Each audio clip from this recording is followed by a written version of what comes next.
के असली संत इसलिए बोला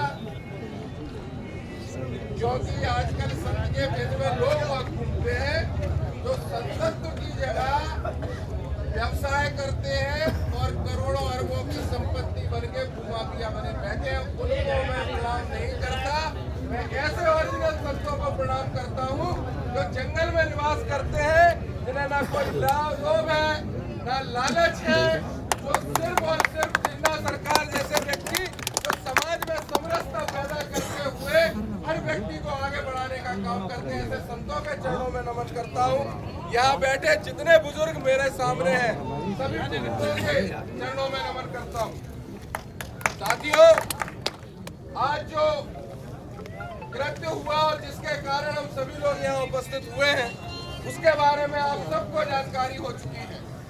मैं तो सिर्फ एक तो बात करना चाहता हूँ। पहली बात तो यह है कि जैसा कि हमारे किसी भाई ने कहा था, प्रदीप भाई मुझसे कह रहे थे कि क्या उस तो कौड़ी के रेंजर की इतनी औकात थी कि हमारे जन्ना बाबा के अलावा जो बाबा बच्चों की गाड़ियों में घूम रहे हैं, पुलिस प्रोटेक्शन लेके भूमाफिया बने बैठे हैं, उनसे तू करके भी बात कर लेता। क्या थी उसकी इतनी औकात? नहीं थी। क्यों नहीं थी? क्योंकि वो लोग झूठे बाबा है और झूठे संत बने, संत के भेष में बहरूपिया बने घूम रहे हैं। ऐसे लोगों की ये लोग सेवा करते हैं और यह सेवा इसलिए होती है, क्षमा करना, क्षमा करना।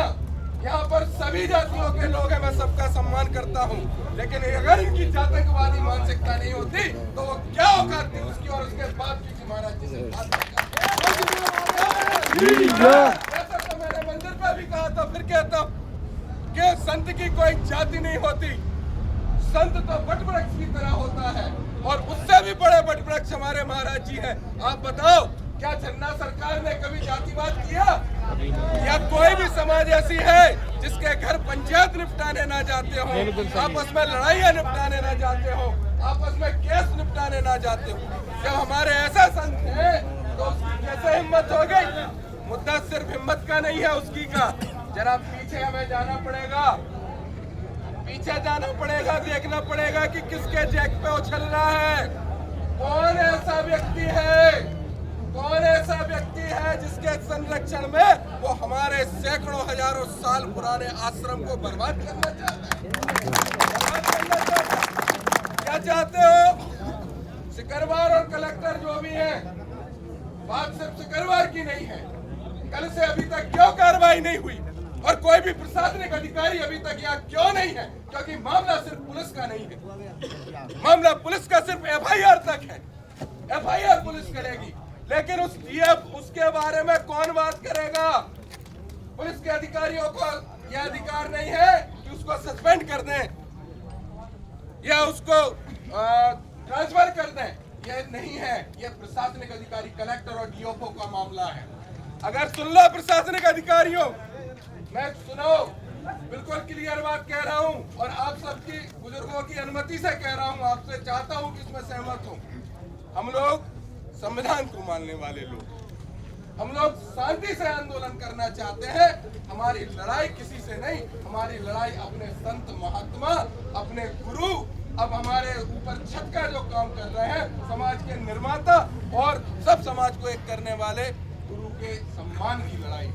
इसलिए हम सब इकट्ठे हुए, संवैधानिक लोग हैं इसलिए यहाँ बैठे हैं, संविधान को मानने वाले लोग हैं इसलिए यहाँ बैठे हैं। पर संविधान को मानने वाला व्यक्ति कभी कमजोर नहीं होता। प्रशासनिक अधिकारियों, सुन लो, हम अभी धरने पे बैठे, लेकिन ये कोई तरीका नहीं है कि हमारे बड़े बड़े संत और हमारे बुजुर्गवाद यहाँ धरने पे बैठे हैं तो प्रशासनिक अधिकारियों का पता नहीं।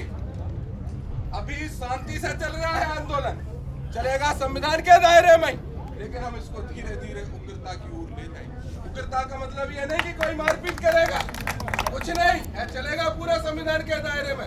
आधा घंटा का टाइम दिया था, शायद 30 मिनट हो गए होंगे, 10-15 मिनट का समय और है। जो अधिकारी निर्णय लेने में सक्षम है, हमें खाना पूर्ति औपचारिकता नहीं चाहिए कि कोई अधिकारी आ जाए कह दे ज्ञापन दे जाओ। ज्ञापन देने नहीं आए हम लोग, हम आए कार्रवाई कराने। जो अधिकारी निर्णय लेने में सक्षम है, अगर वो यहाँ नहीं आए तो मैं अभी कह रहा हूँ कि अभी तो हम हजारों में हैं और लाइव चल रहे हैं, लोग जगह जगह से अभी बढ़ते ही चले जा रहे हैं। अगर 10-15 मिनट के अंदर आप नहीं आ रहे हो तो मजबूरी में, हम नहीं चाहते कभी किसी भी गैर कानूनी काम तो हम करते ही नहीं है, हम नहीं चाहते कि आंदोलन भी उतरो, लेकिन जब आप हमारी नहीं सुनोगे तो अभी यही पूरा का पूरा मजमा NH पे बैठ जाएगा, हाईवे पर बैठ जाएगा।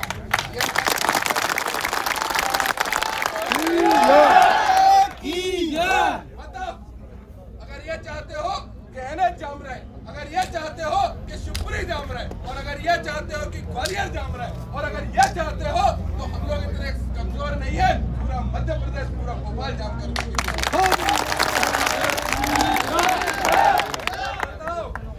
बिल्कुल मत आओ। एक बात और सुन लो, मैं कहना चाहता हूँ उन लोगों से, ये हमारे बाबा का अपमान क्या सनातन का अपमान नहीं, हमारे बाबा का अपमान क्या संतों का अपमान नहीं है?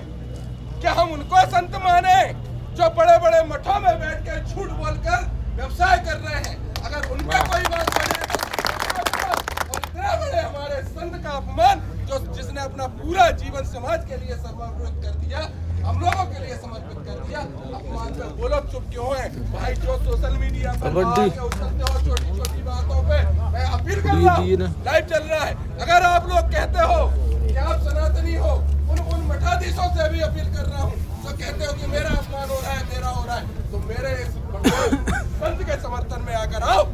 अब 1 मिनट आप सबसे और पूछना चाहता हूँ। पंजाब भाई साहब ने पूछा, एक बात बताओ, बैठे तो सब रहोगे हमें पता है, सभी लोग फोन निकालो अपने अपने और लगाओ फोन, और 10-10, 20-20 लोग सब व्यक्ति और बुलाओ, क्योंकि मैं अब समझ रहा हूँ इतना टाइम निकल गया, प्रशासन हमें मूर्ख समझने की कोशिश कर रहा है। अब तो आंदोलन इस पार है या उस पार है, या तो हम अपने संत का सम्मान लौटा के लेके जाएंगे या यहीं से मर के जाएंगे। ये भैया की जय, बोल पटिया मारे की जय।